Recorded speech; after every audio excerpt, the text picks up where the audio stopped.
Assalamualaikum warahmatullahi wabarakatuh.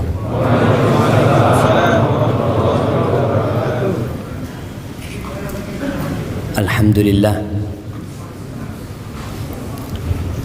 alladzi bi ni'matihi tatimmus salihah. Segala puji bagi Allah Jalla Jalaluh yang karena nikmatnya kebaikan-kebaikan menjadi sempurna, yang karena rahmatnya niat-niat baik hamba dapat terlaksana. Malam hari ini dengan hujan yang cukup deras kita bisa sampai ke tempat ini. Tapi jangan sampai kita bangga dengan hasil dan perjuangan kita, agar letih dan lelah kita itu tidak hilang sia-sia gara-gara kita merasa telah berbuat baik. Allah yang berbuat baik kepada kita, Allah yang menggerakkan hati kita, menguatkan tubuh kita sehingga kita dapat melangkah ke tempat ini. Ada banyak orang yang mungkin lebih sehat dari kita, lebih mampu daripada kita, banyak waktu luang dia, bahkan dia nggak punya kerjaan hari ini, santai hidupnya, tapi ternyata dia nggak bisa melangkahkan kakinya ke tempat ini.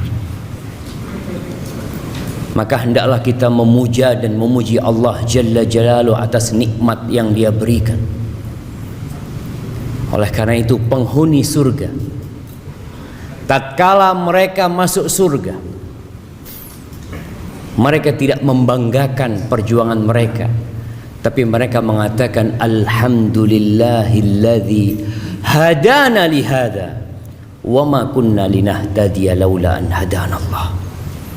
Segala puji bagi Allah Jalla Jalaluh yang telah memberikan hidayah kepada kami, yang kalau bukan karena hidayah Allah nggak mungkin kita bisa merasakan kenikmatan ini.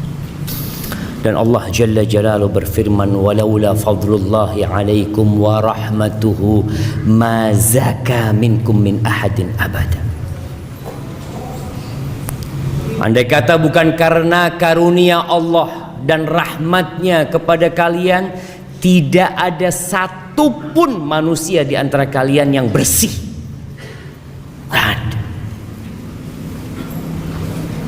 Allah menyampaikan ini agar kita dapat menjaga hati kita dan senantiasa memuji Allah Jalla Jalaluh.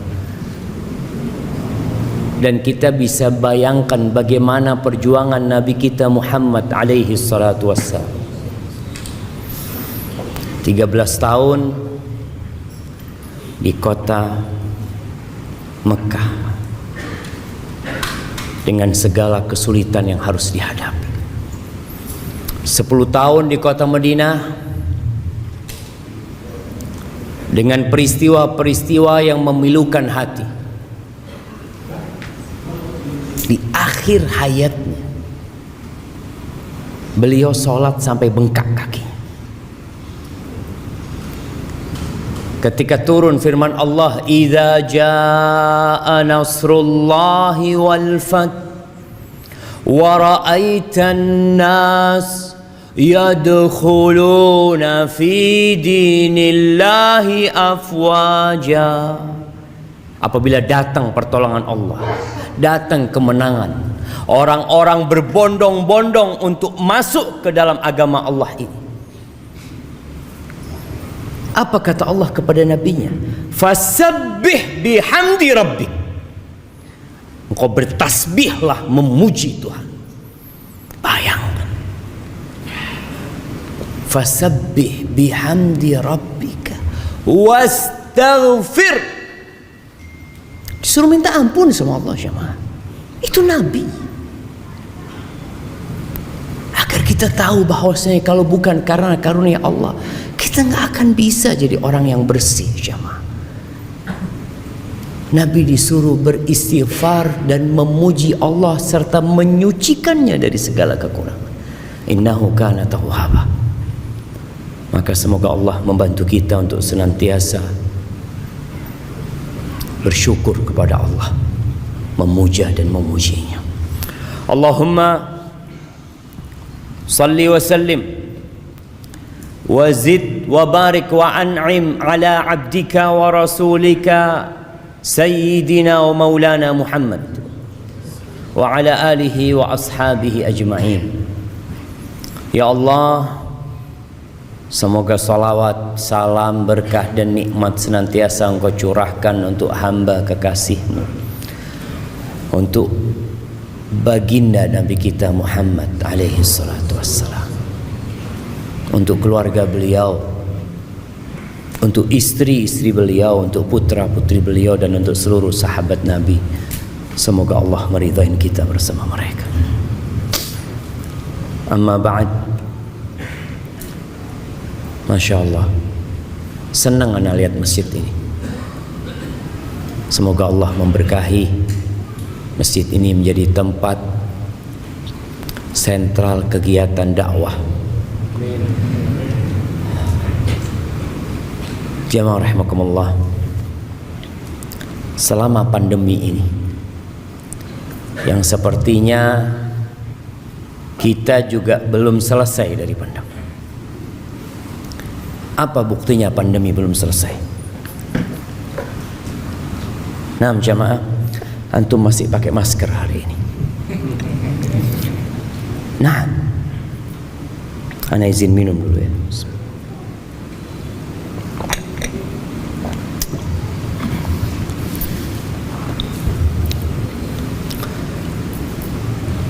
Selama pandemi, di awal-awal ana sering mengikuti jumlah yang terpapar COVID, jumlah yang sembuh, dan jumlah yang mati. Terus ana lihat, padahal sebelumnya ana nggak peduli dengan berapa orang yang mati. Antum peduli dengan berapa penduduk Indonesia yang mati? Enggak ada. Yang cari tahu hari ini berapa ya yang mati di Jakarta. Tapi di masa pandemi ada data yang membuat sebagian orang jadi tahu. Dan ternyata sebagian yang pergi meninggalkan dunia ini keluarga kita, orang-orang yang kita cintai. Dahulu COVID itu sepertinya jauh, tahu-tahu tetangga kita. Sebagian ada yang orang tuanya, anaknya, saudaranya. Dan ahibati fillah, ketika masa COVID itu sebagian saudara kita, sebagian kerabat kita keluar rumah dan tidak pernah balik ke rumah lagi, langsung ke kuburan. Sampai kita melihat ada kejadian paksa membawa jenazah itu ke rumah. Udah mati nih orang, udah selesai urusannya dengan dunia, tapi keluarganya masih ingin ngurusin itu jenazahnya. Iya, dia ingin merawat jenazah tersebut dan mengantarkannya dengan layak. Tapi sebagian gak bisa. Ana punya sahabat juga berangkat. Sebelum dia meninggal, dia sempat telepon sama ana. Dia ngomong, Ustaz, kalau ana meninggal dunia, ana minta Ustaz yang nyolatin ana ya, kata dia. Ana ngomong, insyaallah sembuh antum, Pak. Ternyata betul dia berangkat.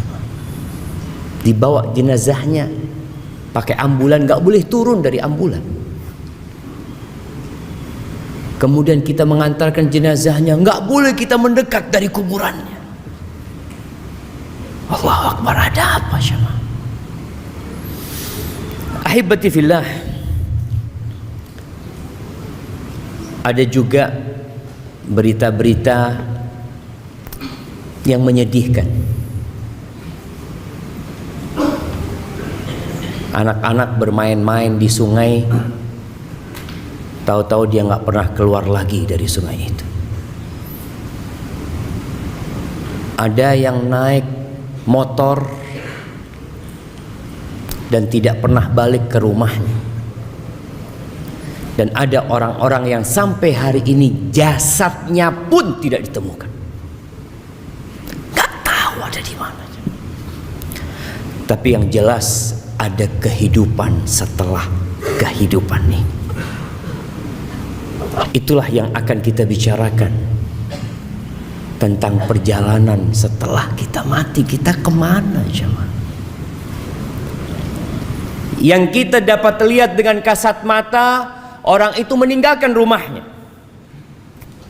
Dapat berapa lama, rumah itu ada tulisan. Apa tulisannya? Dijual. Iya, antum ngelihat. Rumah dijual. Kenapa? Udah mati orang. Udah jatuh kepada ahli waris. Dapat ya 4 bulan 10 hari, tahu-tahu ada undangan pernikahan. Siapa? Jandanya Fulan mau menikah. Fulan ini kemana? Benar-benar dilupakan jemaah. Hartanya dibagi, istrinya dinikahin sama orang. Dan sepertinya kita akan mengalami hal itu semuanya.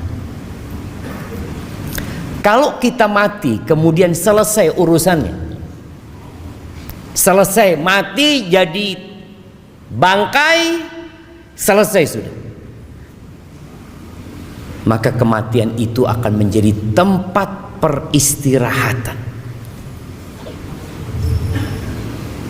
akan menjadi tempat orang itu santai, selesai sudah urusannya dari beban dunia. Maka sebagian orang kepingin mati aku. Ketika dia sakit parah, dia berpikir ahsan mati.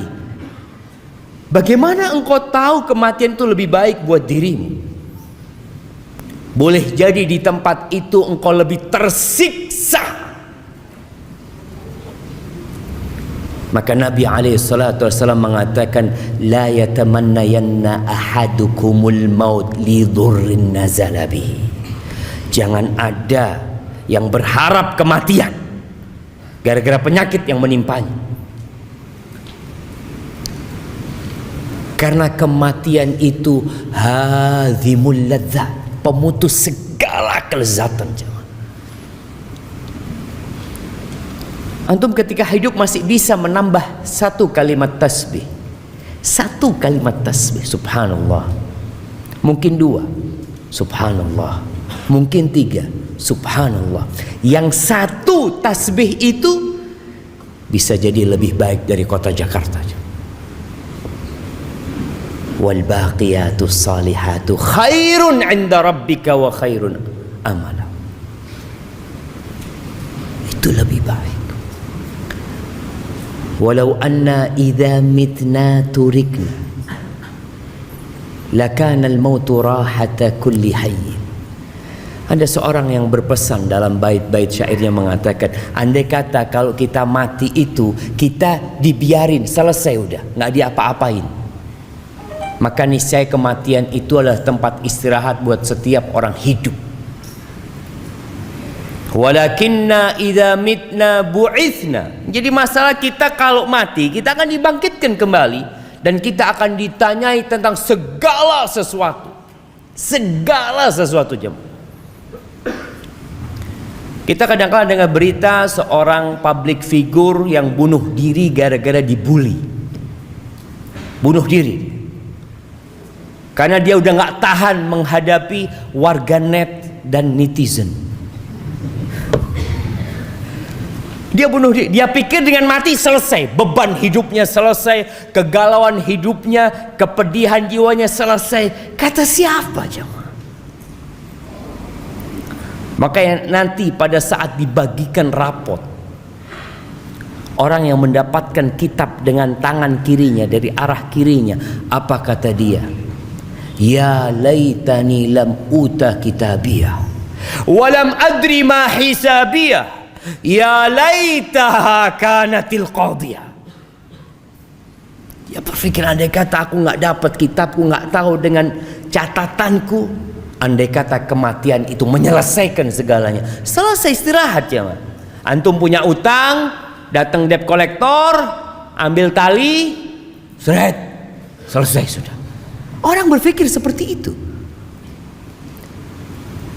Dan sampai hari ini kita masih mendapati orang-orang yang bunuh diri. Karena dia berpikir dengan bunuh diri selesai. Iya, memang selesai segala kenikmatan dia. Putus semua kelezatan dia. Putus.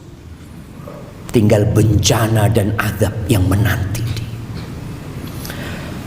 Ahibati fillah, kita nggak akan bisa lari dari kematian. Makanya antum nggak usah tanya kapan antum mati, tapi bagaimana tatkala kita mati nantinya. Karena itu yang menentukan perjalanan kita selanjutnya. Allah Azza wa Jalla mengatakan di surat Al-Jumu'ah ayat 8, Qul innal mauta alladhi tafirruna minhu fa innahu mulaqikum. Katakan, sesungguhnya kematian yang kalian lari darinya, pasti dia akan menjumpai kalian. Jadi orang itu bukan dikejar sama malakul maut, tapi ditunggu jemaah. Orang ini lari ya ke tempat itu, takut dari kematian. Di situ ada malakul maut yang nunggu antum. Thumma turadduna ila alimil ghaibi wasyahadah. Setelah itu kalian akan dikembalikan kepada alimul ghaibi wasyahadah. Nah, tadi imam baca surat apa? Yang ditanya yang jawab. Nggak cukup kalau ana mau kasih sama antum semua. Dengar-dengar suara apa tadi antum? Surat apa? Belum paham antum? Surat Al-Hasyr. Pertama, pertengahan, terakhir. Terakhir, Masya Allah. Ana kasih hadiah buat antum. Masya Allah, 2 hadiahnya langsung jamaah. Barakallahu fikum. Fadhal habib. Betul, ini buat hadiah. Kok dilihat sama antum?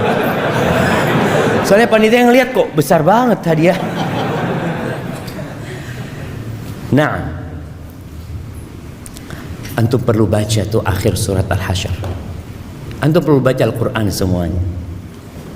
Tapi ada ayat-ayat yang mengenalkan kita tentang Tuhan kita, yang kita nggak pernah berhenti memanggil namanya, agar panggilan kita itu berbobot ketika antum mengatakan ya Allah. Siapa Allah? Antum kenal sama Allah. Masya Allah. Ada apa antum?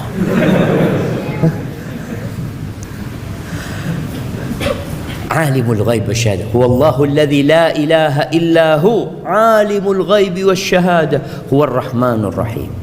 Allah itu tahu dengan yang gaib dan tahu dengan yang nyata. Masya Allah. Jazakallah khair. Malam hari ini kita tampak di tempat ini sebagai orang-orang baik, tapi Allah tahu siapa kita yang sebenarnya. Kita bakal mendapatkan balasan dari setiap yang kita kerjakan. Kata Allah, fayunabbi'ukum bima kuntum ta'malun. Kelak Allah akan memberitahu kalian dengan apa yang kalian kerjakan. Ahibati fillah, bagaimana perjalanan setelah kematian? Kita tahu dengan yang namanya sakaratul maut. Wa ja'at sakratul mauti bil haqq. Kematian itu ada sekaratnya. sakitnya perpisahan ruh dengan jasad itu akan dirasakan oleh semua orang. Kalau orang diamputasi tangannya, dia akan merasakan sakit, makanya dibius dia kadangkala. Itu hanya perpisahan antara tangan dengan lengan. Bagaimana perpisahan antara ruh yang berada di tubuh kita, yang bertahun-tahun bersama kita, yang sudah menempel, yang nggak ketahuan bagaimana nempelnya roh ini, kemudian dicabut jemaah, itu sakit sekali jemaah. Sampai Nabi SAW, beliau adalah manusia yang paling dicintai Allah, mengatakan ketika beliau sakit parah sampai pingsan, bangun lagi, pingsan lagi, beliau mengatakan, ala inna lil mauti la sakarat. Kematian itu ada sekaratnya, karena memang berpisah ruh itu dari jasad jamaah.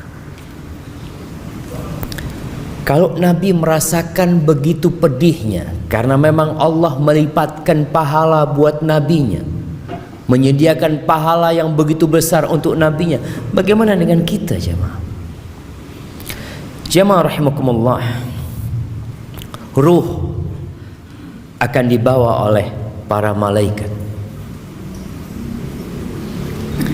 Orang yang beriman akan didatangi oleh malaikat-malaikat bidul wujuh, yang wajahnya putih, indah wajah mereka. Mereka duduk di tempat yang dapat dipandang oleh mayit yang mau mati ini. Orang-orang di sekitarnya nggak tahu. Mereka membawa kain kafan dari surga.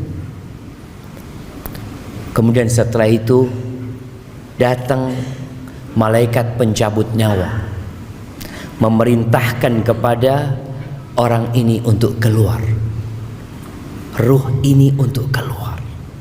Apabila dia orang yang beriman, maka dia akan keluar dengan mudah. Keluar dengan mudah. Nabi SAW mencontohkan seperti keluarnya air dari mulut teko.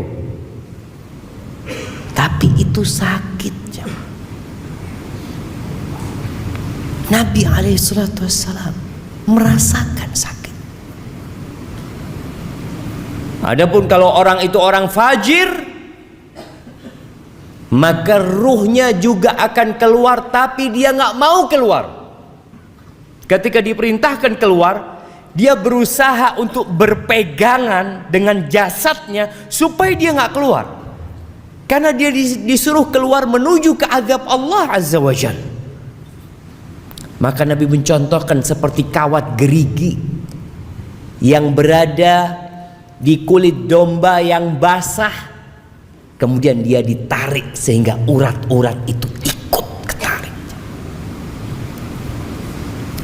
Maka Allah Azza wa Jalla mengatakan, walau tara, di surat Al-An'am ayat 93, walau tara idz zalimuna fi ghamaratil maut wal malaikatu basitu aydihim akhriju anfusakum al yawm tujzauna adzabal hun bima kuntum ta'malun. Andai kata kalian melihat ketika orang-orang zalim itu dalam perjalanan kematian, dia sudah dalam perpisahan dengan kehidupan ini, dan malaikat membentangkan tangannya mengatakan, keluarkan jiwa kalian, keluarkan jiwa kalian. Keluar kemana? Keluar menuju azab Allah. Hari ini engkau akan mendapatkan azab yang menghinakan. Mungkinkah dia mau keluar jamaah? Sulit dia akan keluar. Tapi orang yang beriman, ketika disuruh keluar, keluar, tapi tetap perpisahan itu sakit loh jemaah. Sakit. Maka kenapa Nabi SAW sering-sering mengatakan kepada para sahabat, aktsiru dzikra hadhimil ladzat. Banyak-banyaklah kalian mengingat, banyak-banyak mengingat. Kenapa kajian tentang kematian itu harus sering disampaikan? Karena kita lupa. Antum di sini mungkin ingat, iya, keluar rumah melihat ada siomay, oh zen siomay. Udah yang namanya mati lupa sudah. Kadang-kala baca bismillah enggak. Keluar rumah, bertemu dengan keluarga, sibuk dengan acara besok ada meeting ini itu, lupa dengan kematian. Sedangkan mati itu datang mendadak tanpa persiapan dari kita. Apalagi kita berada di zaman yang banyak mati mendadak. Bukan satu orang mati mendadak, satu pesawat mati mendadak. Kita baca berita tabrakan beruntun di tol. Kita baca berita sebuah bis mengangkut anak-anak rekreasi bersama orang tuanya jatuh ke jurang, mati. Kemarin berita kapal laut yang membawa TKI ilegal kemana? Ke Malaysia. Antum bisa bayangin orang-orang yang naik itu. Mereka berpikir, saya mau kerja, insya Allah setahun bayar utang, setahun beli mobil, setahun dia sudah mikir karena dia tahu dengan gaji tiap bulan, ternyata dia nggak pernah muncul dari lautan itu.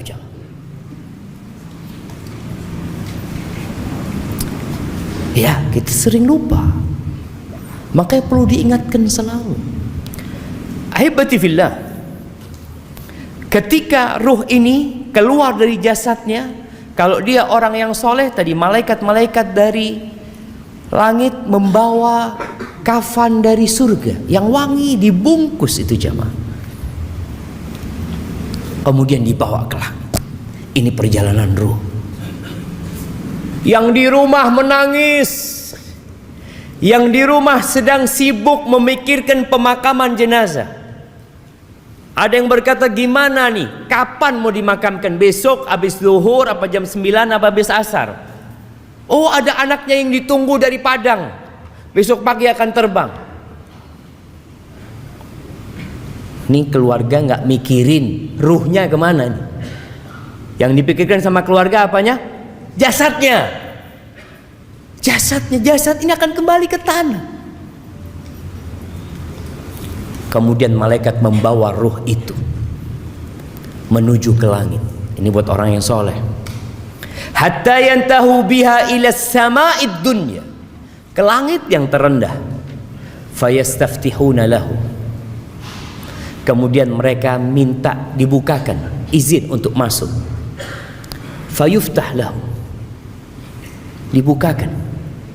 Fayushayyi'uhu min kulli sama'in muqarribuha, malaikat itu mengangkat ruh itu naik ke langit yang selanjutnya. Jadi dari setiap langit itu, malaikat-malaikat yang dekat itu mengantarkannya terus sampai ke langit yang ketujuh. Mereka mengatakan, ini siapa ini gitu loh, kok wangi orangnya. Disebutkan dengan namanya yang paling indah yang disebutkan di bumi. Ada orang-orang yang amalannya tiap hari diangkat jamaah, diangkat terus amalan ini ke atas sana. Tapi ada orang yang gak pernah diangkat amalan kebajikannya, dosa yang terus diangkat. Ketika sampai ke langit ketujuh, fayaqulullah azza wa jal, Allah berfirman, uktubu kitab abdi fi illiyin, catatan hambaku ini dalam illiyin, dalam catatan yang milik orang-orang soleh di tempat yang tinggi dan indah. Wa aiduhu ilal ard, kembalikan dia ke bumi. Setelah dari atas, jalan ke atas, dibalikin ke bumi. Fa inni minha khalaqtuhum wa fiha u'iduhum wa minha ukhrijuhum taratan ukhra. Allah mengatakan, sesungguhnya aku dari tanah menciptakan mereka, dan kepada tanah aku akan kembalikan, dan akan dikeluarkan dari tanah pula kelak pada hari kiamat. Maka akhirnya ruh itu dikembalikan ke jasadnya, kalau ada jasadnya. Karena kadang-kala orang tanya, Ustadz, gimana kalau orang itu dimakan sama ikan hiu? Yang makan ikan hiunya 17, belum lagi nanti ikan yang kecil-kecil makan. Allah ala kulli syai'in qadir. Kalau kita bicara kekuasaan kita, kemampuan kita, ya kita akan bingung jemaah. Tapi kalau kita kenal sama Allah Azza wa Jal, innama amruhu idza arada syai'an ay yaqula lahu kun fayakun. Maka tatkala itu dimasukkan kembali ke jasadnya, mulai dia akan melewatin proses fitnah, ujian. Ini ujian terakhir manusia ketika dia dikuburnya. Kenapa setiap sholat kita dianjurkan berdoa di akhir tasyahud kita, Allahumma inni a'udzubika min adzabil qabr wa min adzabi jahannam wa min fitnatil mahya wal mamat. Fitnah kehidupan dan kematian. Ini fitnah kematian yang akan dirasakan oleh setiap jiwa nanti.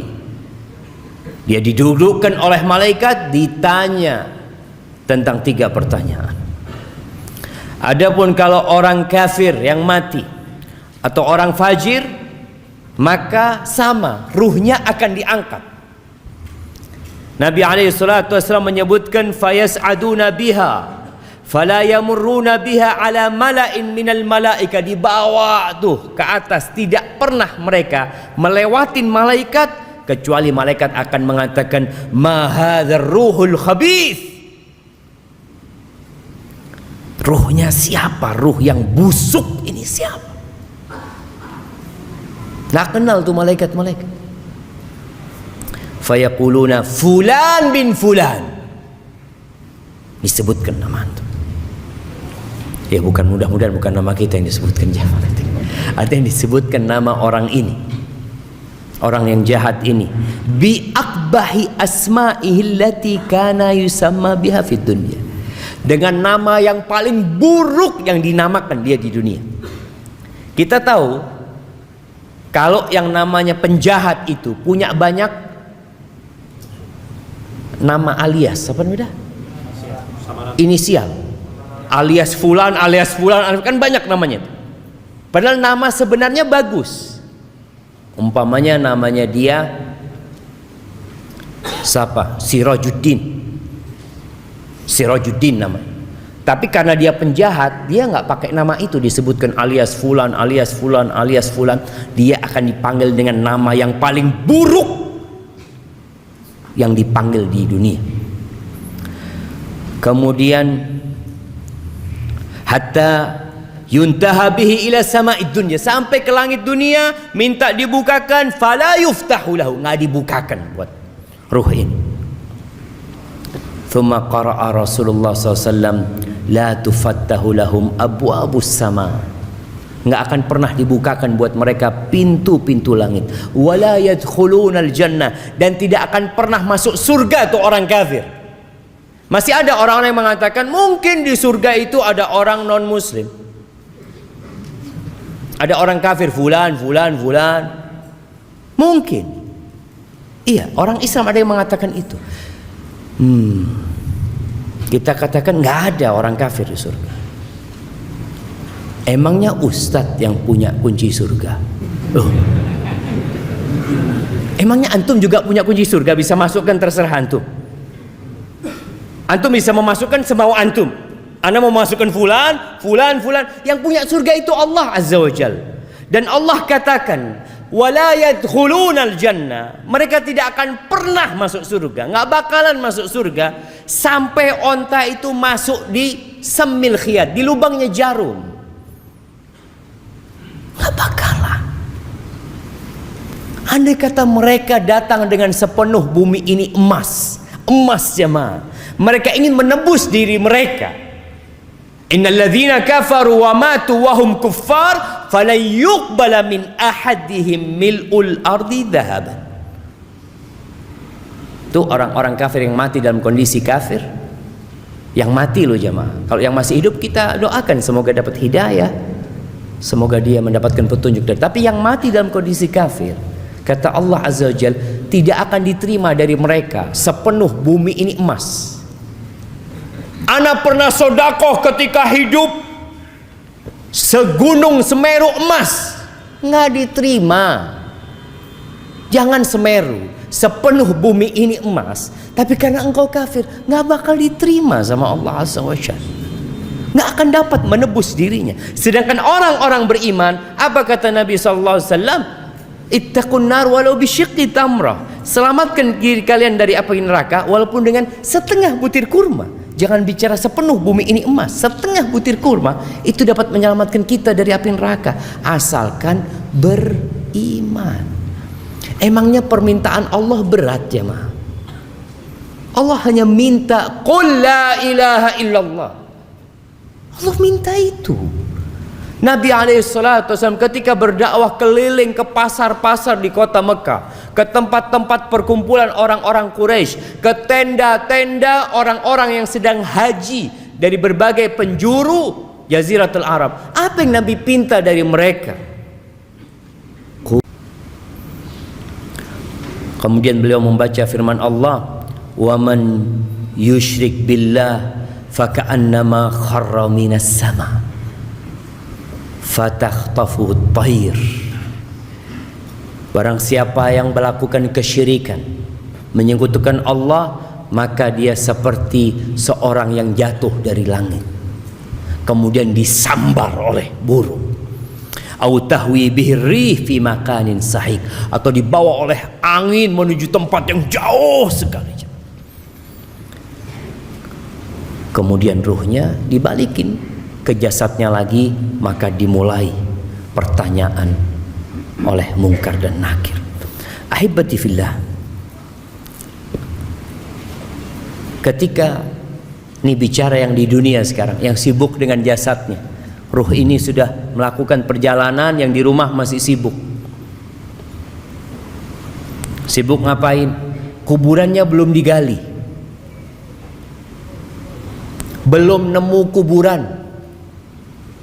masih sibuk mencari tempat untuk memandikan jenazah.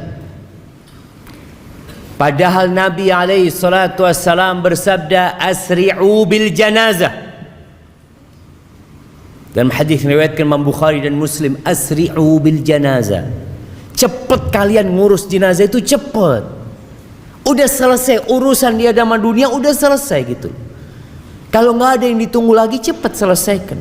Fa in taku salihatan, kalau jenazah itu jenazahnya orang soleh, fa khairun tuqaddimunaha ilaih, maka itu kebaikan yang disegerakan buat orang ini. Dia akan mendapatkan tempat yang indah nantinya di sana.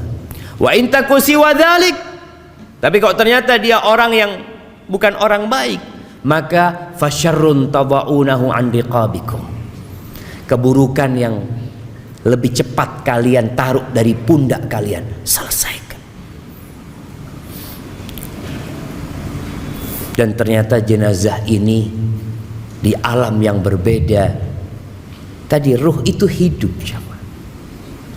yang mati itu jasadnya. Dalam hadis riwayat Imam Bukhari, Nabi alaihi salatu wasallam mengatakan, idza wudi'atil janazah, kalau jenazah itu diletakkan, fahtamalaha ar-rijal ala a'naqihim, lalu ditaruh sama lelaki-lelaki di atas pundak mereka. Ana pernah ngangkat jenazah jamaah di Matraman Raya. Matraman dalam ya. Ya kita waktu kuliah kan tahu dengan keutamaan ya membantu umat Islam, keutamaan mengantarkan jenazah ke kuburan. Anak ngangkat jenazah itu jamaah, nggak ada yang gantiin. Wah jalannya pelan-pelan. Astagfirullah. Ternyata katanya yang ngangkat itu udah dibayar. Jadi ketika kita gantikan dia alhamdulillah kata dia tinggal kita itu pulang. Allahu Akbar. Nabi SAW menyuruh kita menyegerakan jalannya, jangan pelan-pelan, cepat antarkan jenazah itu, selesai udah urusannya. Ada yang mengatakan pelan-pelan mau kemana pelan-pelan? Oke, pengantin jalannya pelan-pelan, ada orang sudah mati. Kata Nabi SAW, fa in kanat salihah, kalau yang kita bawa itu orang soleh, qalat, jenazah ini akan berkata, qaddimuni, segerakan aku. Yang di sini pelan-pelan ngangkatnya. Wa in kanat ghaira salihah, kalau ternyata jenazah itu bukan orang soleh, pantas antum pelan-pelan bawanya. Karena dia akan mengatakan, ya wailaha, aina tadhhabuna biha. Dia akan mengatakan, mau dibawa kemana aku ini? Mau dibawa kemana sama kalian? Karena ketika dicabut nyawanya, dia sudah diancam sama malaikat untuk menuju kepada azab Allah Azza wa Jalla. Sehingga tatkala dibawa, dia tahu bentar lagi akan digabungkan dengan ruhnya, dia akan merasakan azab. Yasma'u sautaha kullu syai' illa al-insan. Mendengar suaranya segala sesuatu kecuali manusia. Walau sami'al insan la sa'iq. Kata Nabi SAW, kalau manusia mendengarkan pasti dia akan pingsan mendengarkan teriakan ruh ini. Ahibati fillah, udah ditaruh di kuburan. Kita lihat bagaimana anak yang soleh mensegerakan berangkatnya jenazah ayahnya. Ketika sampai kalau ditanya, ayo siapa yang mau turun? Ayo anaknya fulan turun. 3 orang turun. Diangkat tuh jenazah, ditaruh, kemudian dihadapkan ke kiblat. Lalu dikasih kayu, dikasih bambu atau apa, kemudian mulai tanah itu diambil untuk diuruk ini kuburan. Ada yang mengatakan anaknya tolong diinjak-injak, kuburan bapaknya suruh injak-injak. Nah, selesai urusan ayah, selesai dikuburkan. Nabi biasanya alaihi salatu wassalam berdiri mengatakan kepada para sahabatnya, istaghfiru li akhikum wasalullaha lahu tathbit fa innahu al-an yus'al. Mohonkan kepada Allah ampunan dan mohonkan kepada Allah supaya dikasih keteguhan dia sedang ditanya. Ahibati fillah, keluarganya akan pulang. Anaknya nangis berapa lama? Setengah jam? Bentar. Anak beberapa kali ngantarkan jenazah, tahu-tahu anaknya udah pulang duluan. Kenapa? Udah capek Ustaz, dari tadi malam gak tidur. Antum gak mikir ayahmu lagi ngapain di sana? Aduh, kan urusan ayah sendiri Ustaz. Wallahi sahih jamaah, orang-orang akan meninggalkan kita. Kata Nabi SAW, ketika dia masuk di dalam kubur ini, ditinggal sama keluarganya. Di hadis Bara' bin Azib tadi, lanjutan hadis Bara' bin Azib yang diriwayatkan Imam Tirmidzi, fayatihi malakan, akan datang kepada orang ini 2 malaikat, syadidal intihar, yang keras galak malaikat ini. Dalam riwayat lain dikatakan azraqani aswadan, rupa malaikat ini blue black. Tahu blue black? Apa bahasa Indonesianya? Biru hitam. Ada orang hitam sampai biru ya. Antum ini hitam apa biru gitu ya. Ini malaikat Nabi nyebutkan. Memang digambarkan malaikat itu makhluk yang menakutkan ketika itu untuk menyidang orang ini. Maka dikatakan fitnah jamaah. Fitnah. Kenapa kita terus berdoa memohon kepada Allah, ya muqallibal qulub tsabbit qalbi ala dinik. Kenapa Nabi di atas kuburan tadi menyebutkan wasallallahu lahu tatsbit, mohonkan kepada Allah keteguhan. Karena berat sekali fitnah di sana. Wa yujlisani, disuruh duduk orang ini. Gimana antum didudukkan sama makhluk yang menakutkan gitu jam. Fayaqulani lahu man rabbuk, ma dinuk, man nabiyuk. Maka akan ditanya 3 pertanyaan. Oh, pertanyaan itu gampang Ustaz. Ahibati fillah, antum pernah melihat orang yang dibawa sama polisi dari rumahnya, kemudian ditutupi kepalanya, kemudian dinaikkan ke mobil, ditaruh di tempat yang gelap kulita, kemudian mulai diinterogasi orang ini. Siapa namamu? Apa? Nama. Tanya nama saya. Dia akan kebingungan. Ditanya sama polisi ini, dari mana engkau? Ini itu. Dia bingung, ada apa ini? Dia mau jawab, kadang-kadang lupa dengan jawaban-jawaban yang sebenarnya dia tahu jemaah. Masya Allah. Kita azan dulu. Nah, kita lanjut. Nah jemaah, kita lanjutkan dulu. Karena kalau kita mau sholat sekarang, kayaknya ada banyak yang harus terusir dari dalam sini. Nanti waktu sholat yang sebagian mungkin harus keluar ya. Yang tadi sholat di dalam tetap di dalam. Yang tadi sholat di luar keluar. Masa Ustaz? Astagfirullah. Baik, ahibati fillah. 3 pertanyaan tadi tidak dijawab dengan hafalan. Kalau bicara hafalan, senok hogron hafal Quran. Ada orang-orang munafikun hafal Quran, tapi menjawab pertanyaan itu dengan keyakinan. Makanya kalau orang itu adalah orang yang beriman, bukan orang yang pura-pura beriman, bukan yang imannya karena ikut-ikutan, tapi imannya khalisan lillah, maka dia akan menjawab mengatakan Rabbi Allah wa dinil Islam wa Nabi Muhammad sallallahu alaihi wasallam.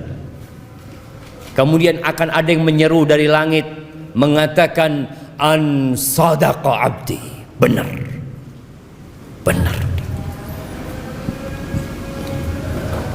Tapi kalau dia orang munafik, fajir, ketika ditanya man rabbuk, ma dinuk, man nabiyuk, dia mengatakan sami'tu nas yaqulun faqultu. Jawaban dia bisa dia jawab Tuhannya Allah, bisa dia jawab Nabinya Muhammad SAW, bisa dia jawab Islam agamaku. Tapi apa kata dia? Aku mendengar orang mengatakan itu, aku pun mengatakan seperti itu. Orang mengatakan Nabinya Muhammad, ya aku katakan Muhammad. Tanya agamanya apa? Oh, Islam. Islam, KTP-nya Islam dia. Tapi ternyata dia bukan orang yang benar-benar beriman, hanya pura-pura beriman. Maka akan ada yang menyeru dalil mengatakan an kadzaba abdi, bohong dia selama ini. Ahibati fillah, Ibnu Hibban dan Imam Tabrani meriwayatkan dari Abu Hurairah radhiyallahu anhu, dari Nabi alaihi salatu wassalam, beliau mengatakan walladzi nafsi biyadi, walladzi nafsi biyadih, demi yang jiwaku berada di tangannya, yakni demi Allah Azza wa Jalla, yang jiwa kita semua ada di tangan Allah. Innal mayyita la yasma'u khafqa ni'alikum hina tuwalluna anhu mudbirin. Sesungguhnya mayit itu mendengarkan suara sandal kalian ketika kalian pergi meninggalkannya. Kita lihat yang ramai, tahu-tahu sepi, senyap. Fa in kana mu'minan, kalau dia orang yang beriman, kanatis shalah 'inda ra'sihi, maka salat akan berjaga di kepalanya. Dalam riwayat lain dikatakan bacaan Quran, karena orang salat biasanya baca Quran, akan ada di arah kepalanya. Jagain orang ini. Waz zakatu an yaminihi was shaum an yasarihi, zakat di kanannya, puasa di kirinya. Salatnya benar orang ini, puasanya benar, zakatnya benar. Wa kullu fi'lil khairat minas sadaqah wassila wal ma'ruf wassila wal ma'ruf wal ihsan ila nas 'inda rijlih. Semua amal kebajikan lainnya yang seperti sedekah sunnah, silaturahim, berbuat amar ma'ruf nahi mungkar, berbuat baik kepada orang, itu akan berjaga-jaga di kakinya. Hari itu semua yang kita kerjakan jamaah akan kita rasakan. Hari ini enggak. Antum datang ke tempat ini capek, lelah, nggak dapat apa-apa loh. Pulang dapat apa antum? Ada pembagian fulus di luar sana? Nggak ada. Yang ada sandal hilang, Ustaz. Terjadi tuh kadang-kala sesuatu, aduh, anak udah niat kajian ikhlas lillahi ta'ala, itu kita datang melaksanakan ibadah. Antum sholat malam 1 jam, antum sholat pagi hari, apa gaji antum bertambah? Enggak. Yang ada ngantuk kadang-kala kita. Ini gara-gara sholat malam ini. Sholat malam disalahkan. Kita ibadah bener jamaah. Makanya orang kadang-kala heran lihat orang Islam berpuasa. Sampai ada cerita kawan di Jepang, dia nggak boleh puasa sama perusahaan tempat dia kerja. Jangan, kata dia, kok nanti sakit. Kata dia, enggak, ini perintah Tuhanku. Apa kata bosnya? Ini aku kasih makanan, Tuhanmu nggak tahu lah, kau makan. Ini orang memang nggak beriman. Kita puasa di dalam kamar, tidak ada satupun yang melihat kita. Kita nggak makan, kita nggak minum, karena kita beriman gitu loh. Maka disinilah bagaimana zakat di kanan, puasa di kiri, jagain orang ini. Keluarganya udah pulang, harta yang dia kumpulkan juga sudah dibagi mungkin. Tapi hanya amalan yang kata Nabi SAW akan menemani di kuburan. Dan Nabi sebutkan secara spesifik amalan ini ada di mana. Menjagain orang ini. Fayu'ta min qibali ra'sih, didatangin dari arah kepalanya, mau diadab orang ini, mau disiksa. Apa kata salat? Ma qibali madkhal, nggak bisa, dari arahku nggak ada cara masuk dari arahku. Salatnya lengkap jemaah. Tapi gimana dengan yang salatnya cuma Jumatan doang? Ini orang salatnya lengkap, kata dia nggak ada pintu masuk dari arah aku, nggak bisa.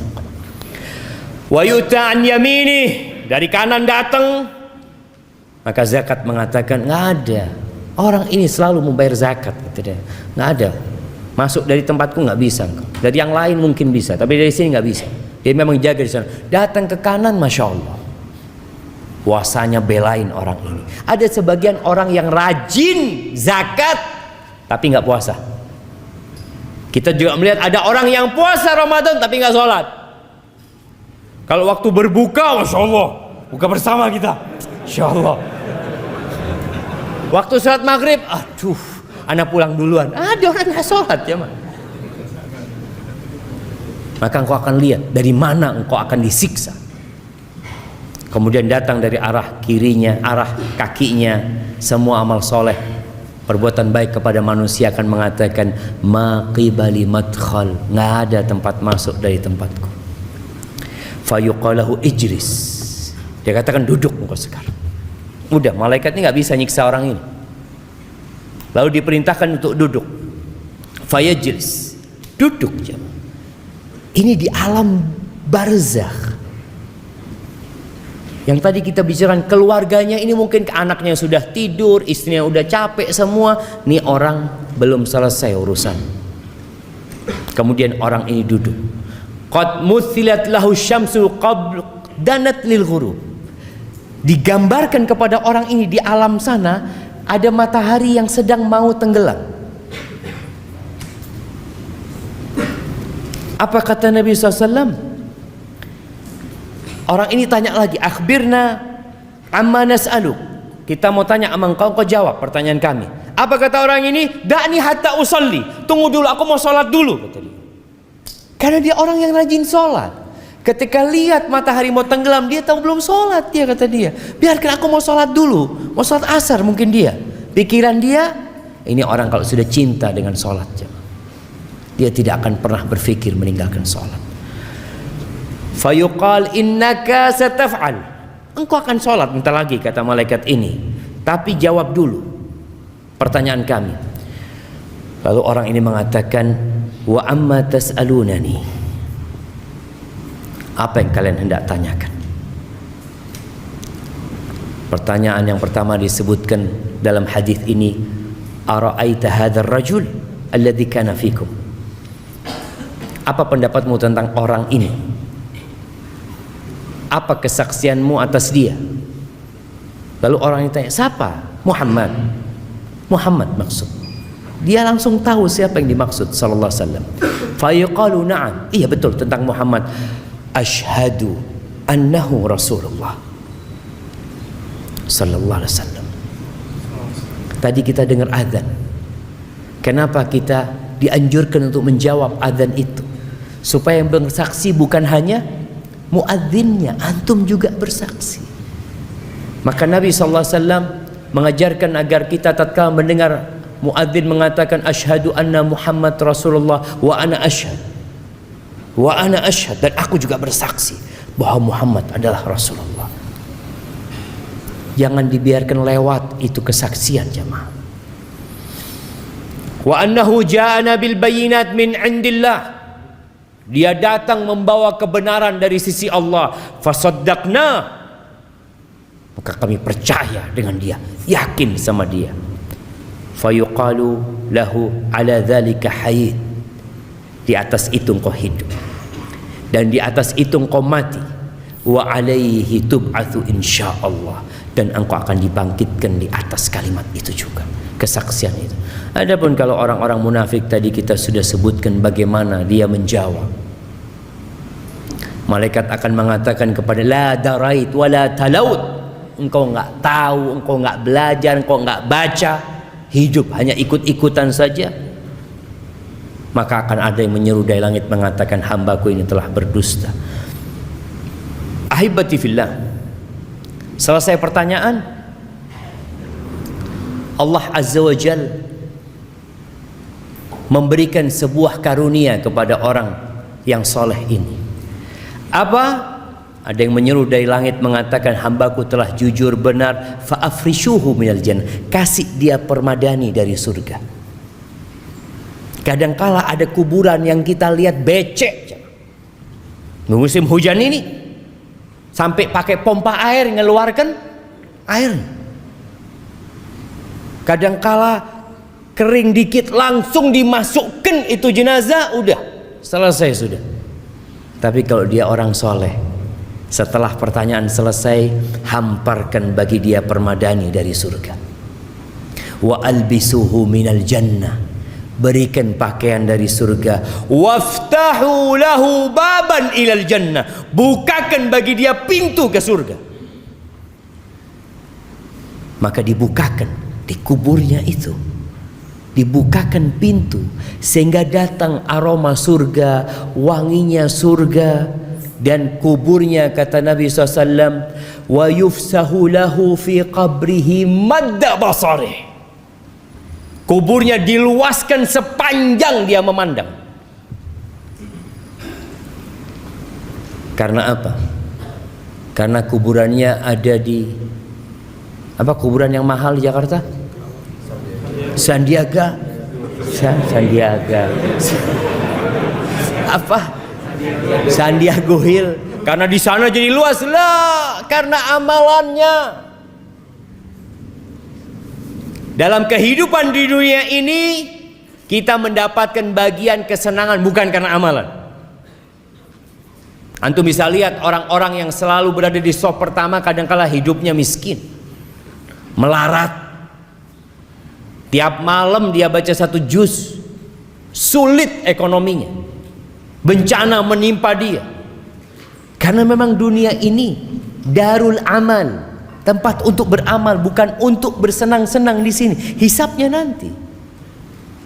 Maka ini orang ketika sudah dikuburnya, walaupun menurut orang becek, kena air hujan ini dan itu, tapi karena amalan dia sejatinya telah dibentangkan kuburannya, dihamparkan permadani surga, dibukakan pintu surga. Jemaah antum bisa merasakan orang kepanasan, tahu-tahu kalau dibuka jendela, masuk AC, Allah enaknya.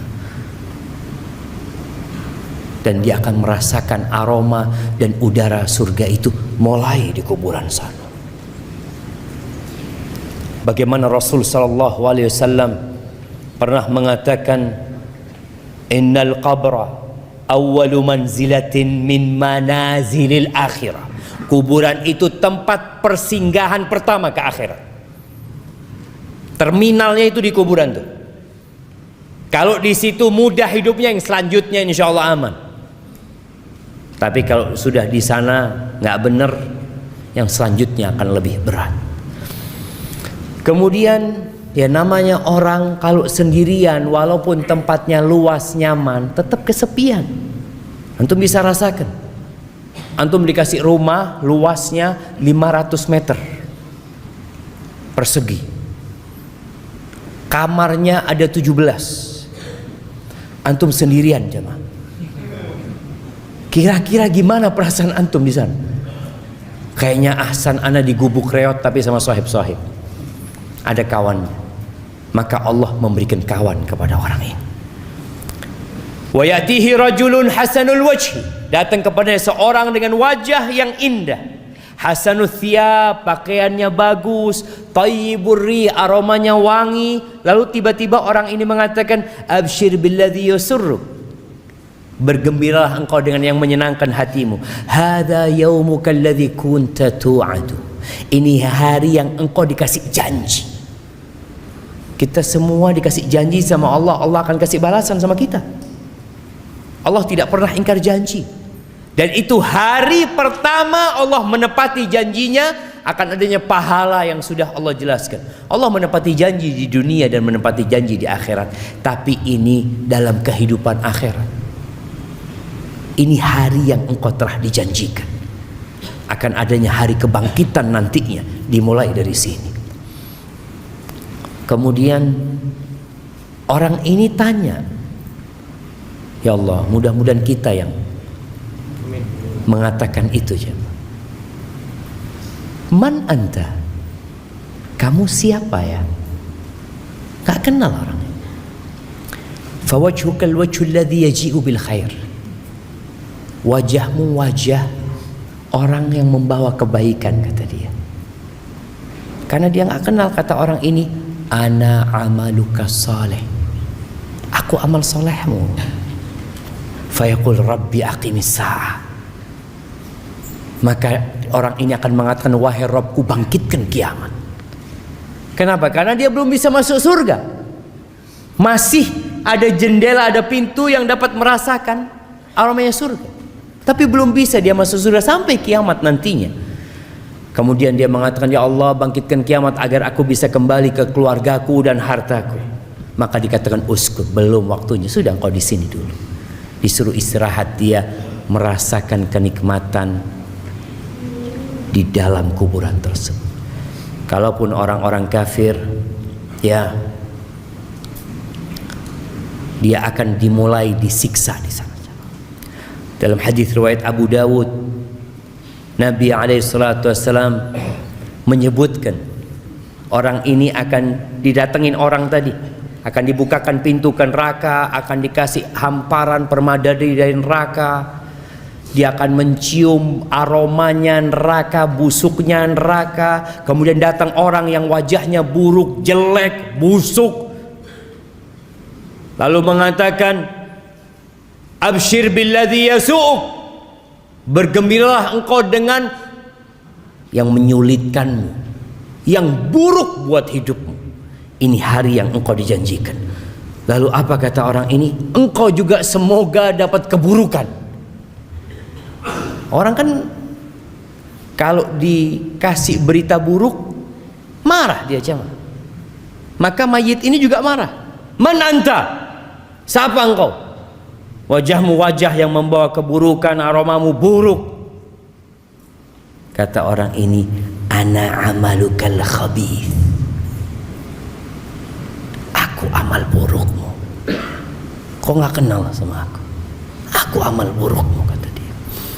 Fawallahi, kata amal ini, orang ini mengatakan, demi Allah, ma alimtuka illa kunta bati'an an ta'atillah. Aku nggak pernah kenal engkau kecuali orang yang lambat dalam ketaatan, sari'an ila ma'siyatillah. Kalau diajak maksiat cepat engkau orang. Fajazakallahu syarran. Semoga Allah memberikan balasan yang buruk buat engkau. Kemudian Allah kirim orang a'ma, asam, abkam. Orang yang kata Nabi SAW buta, tuli, bisu, pegang mizrabah. Dia pegang semacam palu yang besar, yang kalau palu ini digunakan untuk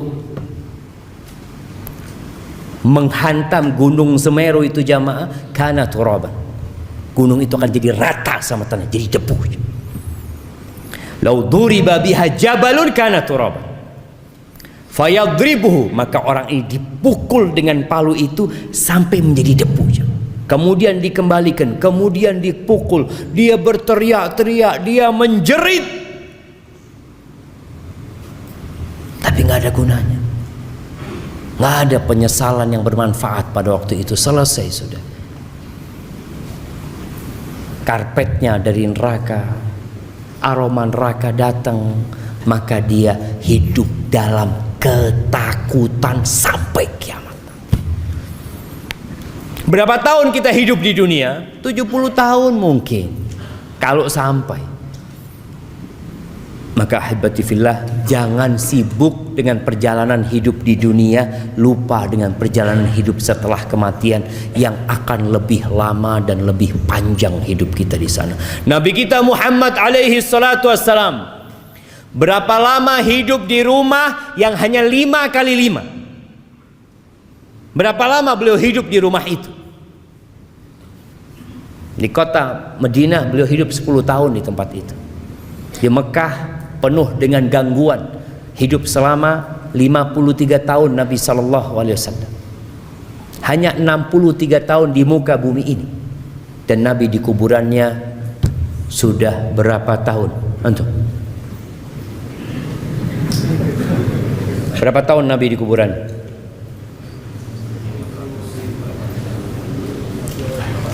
Seribu 340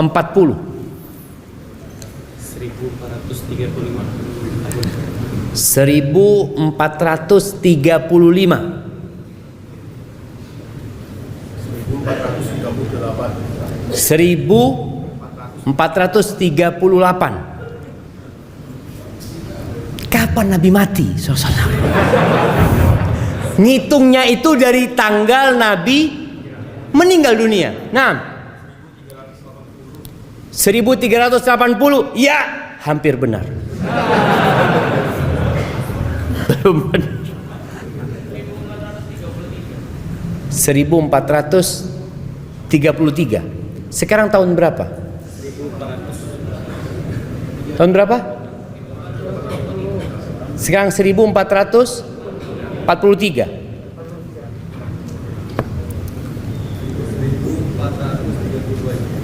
1432 jemaah.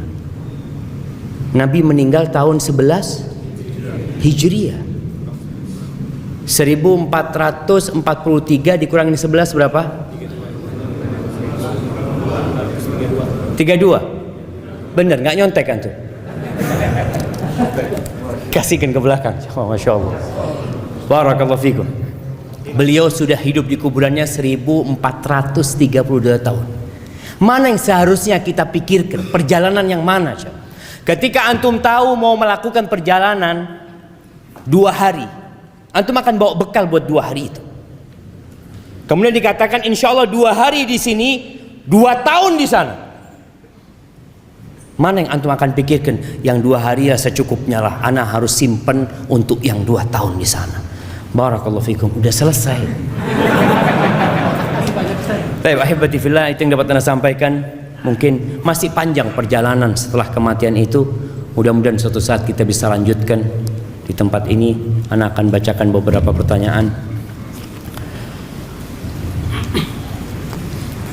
Bagaimana mentalkin yang benar dan sesuai syariat bagi orang yang sakaratul maut? Iya, dia dibimbing untuk mengatakan la ilaha illallah. Qul la ilaha illallah. Katakan la ilaha illallah. Ketika dia sudah mengatakan, dia mantu. Sampai dia berbicara ini dan itu baru diulangin lagi. Karena ada orang yang disuruh terus qul la ilaha illallah, la ilaha illallah, baca lagi la ilaha illallah, la ilaha, baca lagi. Dia mau mati dia itu nggak bisa. Capek-capek orang itu. Ketika dia mampu mengatakan la ilaha illallah, sudah dicukupkan. Kecuali dia ngomong yang lain. Bagaimana dengan orang yang sadar nggak sadar? Ya diingatkan. Ketika kelihatan dia sadar, bapak baca la ilaha illallah ayah. Tapi kita kadang-kadang nggak tahu Ustaz, ayah ini sadar apa enggak Ustaz. Ya sudah, kau bacakan itu, semoga dia sadar. Nanti berapa lama kita sampaikan lagi seperti itu agar dia mengatakan la ilaha illallah. Bagaimana cara agar kita berkumpul di surga bersama keluarga? Allah Azza wa Jalla mengatakan walladzina amanu wattaba'athum dzurriyyatuhum biimanin alhaqna bihim dzurriyyatahum wama alatnahum min amalihim min syai'. Orang-orang yang beriman diikuti dengan anak keturunan yang beriman, maka kita akan kumpulkan mereka nanti jamaah tanpa mengurangi amalan mereka. Kadang-kala kan bapaknya umpamanya ya belum terlalu soleh lah, sholatnya cuma 5 waktu ya, kadang-kala masih banyak berbuat dosa, tapi anaknya Masya Allah imam, anaknya ini orang yang banyak kebaikan. Di akhirat gimana? Mungkin gak kumpul sama bapaknya, mungkin Allah kumpulkan sama orang tuanya. Boleh jadi diangkat derajat orang tuanya bersama anaknya, diangkat yang lebih tinggi, atau mereka saling berkunjung di antara mereka. Maka berusaha untuk menanamkan keimanan di diri keluarga kita. Dan kalau dikatakan apakah di akhirat keluarga saling mengenal? Iya, kecuali di 3 tempat. Aisyah pernah bertanya kepada Nabi SAW, apakah kita akan saling mengenal ya Rasulullah? Amma fi thalathati mawatin fala. Di 3 tempat kita tidak akan saling mengenal. Siapa yang tahu? 3 tempat yang kita tidak akan saling mengenal. Iya, di padang mahsyar itu ada 3 lokasi yang kita tidak saling mengenal.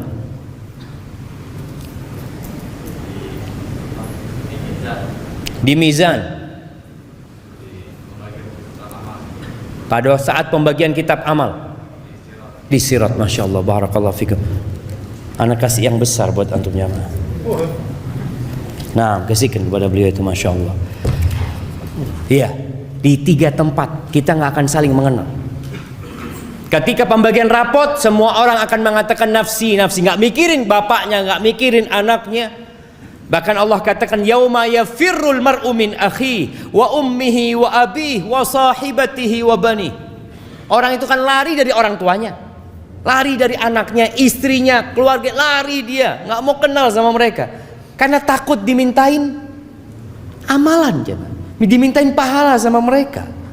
Maka Nabi SAW mengatakan amma fi thalathati mawatin fala, nggak akan saling mengenal. Ketika pembagian rapot, sampai tahu di tangan mana dia mendapatkan rapot itu. Ketika dia dapat dengan tangan kanannya, dia akan ingat sama keluarganya. Baca nih kitabku, baca. Dia gembira. Yang kedua, ketika timbangan, ditimbang, dia hanya berpikir apakah timbangan dia berat kebaikannya atau keburukannya.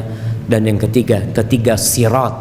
Ketika melewatin sirat, doa para nabi pada waktu itu hanya salim salim.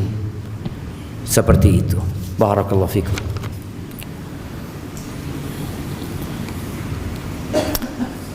Ana izin minum dulu jemaah. Bismillah.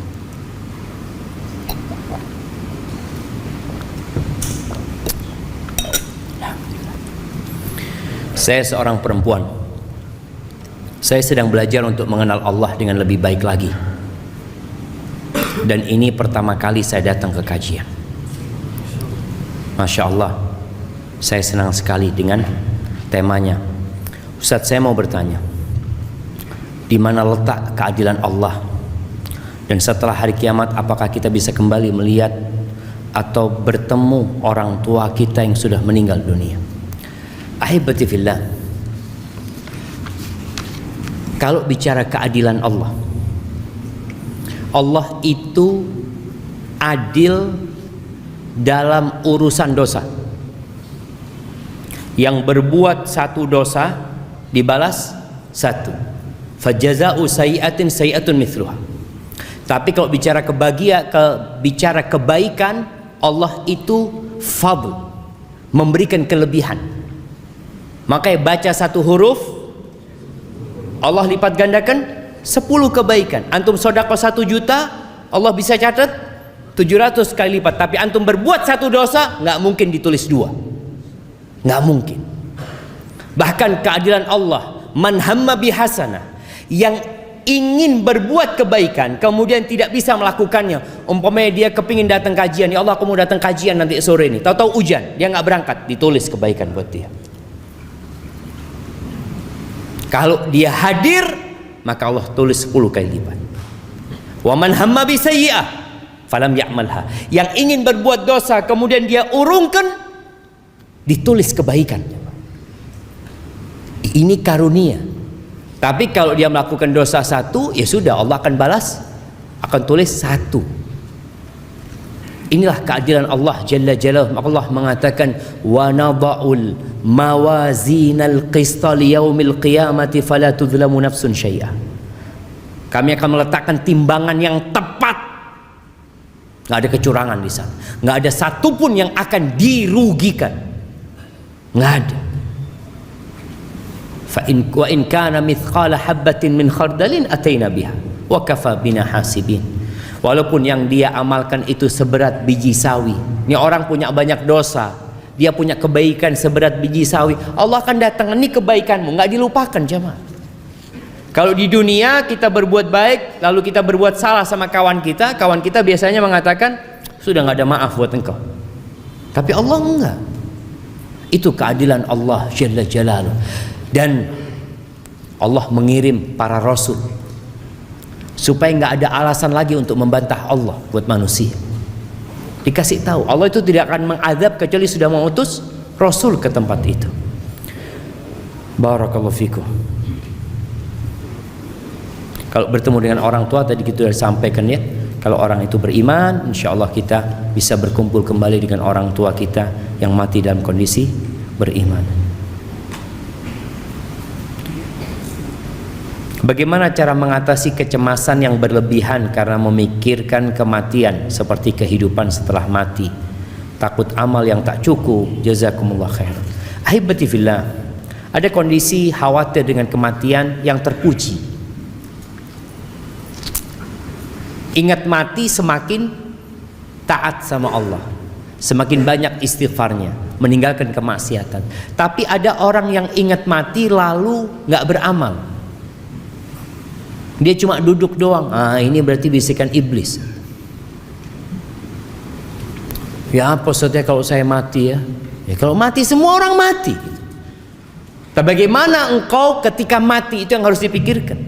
Maka kita harus memperbanyak amal soleh.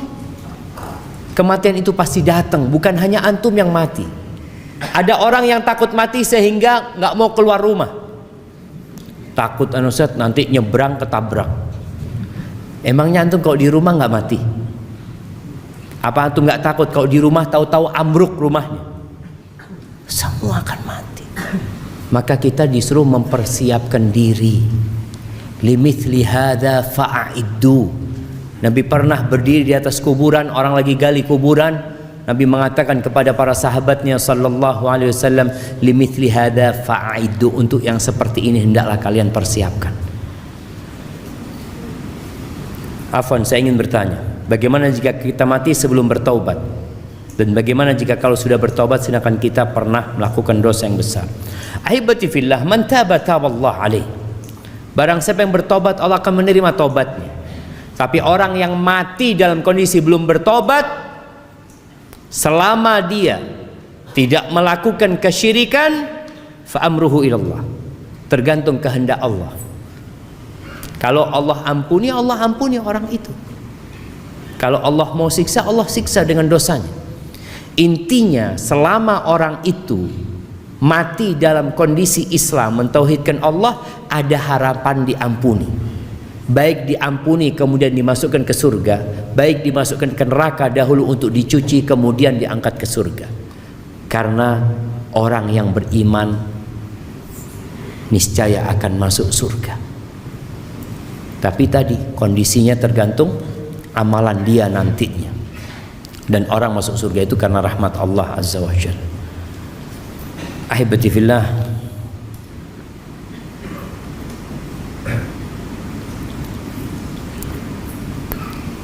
perjalanan setelah kematian kita bahas untuk manusia. Bagaimana jika untuk binatang yang telah mati, Ustaz?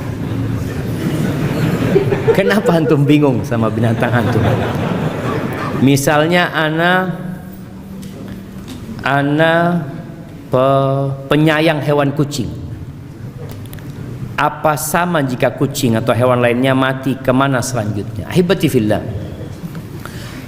untuk binatang ya udah jadi tanah, dia jadi tanah. Tapi nanti pada hari kiamat akan dibangkitkan binatang-binatang itu untuk ditegakkan keadilan buat mereka. Ini tadi ada pertanyaan, bagaimana keadilan Allah?